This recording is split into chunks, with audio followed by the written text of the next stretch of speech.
Bedelini ödemediğimiz hiçbir zafer bizim değildir. Ne mutlu bedel ödeyenlere.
Bu mektup derhal Gürcistan vezirine ulaştırılacak.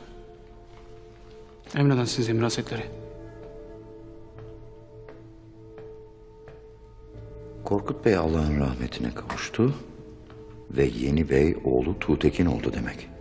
Kız kardeşim Aytol'un da babasının emaneti olarak Tuğtekin'in otağında yaşar. Tuğtekin'in otağına iyice kuşatmışsın. Uç beyi olduğunda senin yanında olacaktır. Bu iyi.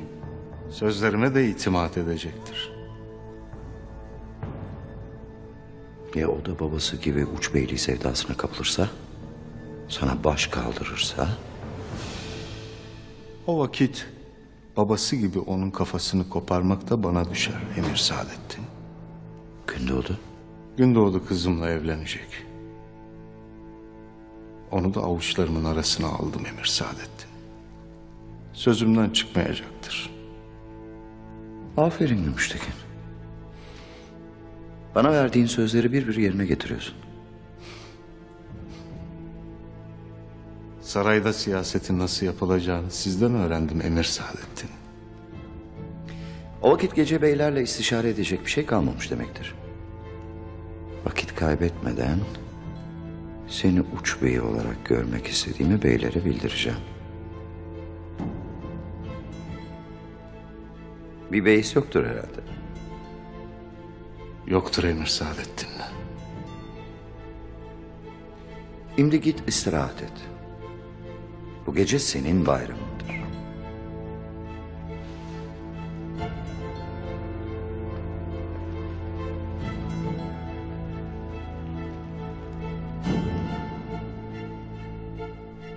Allah size zeval vermesin Emir Saadettin.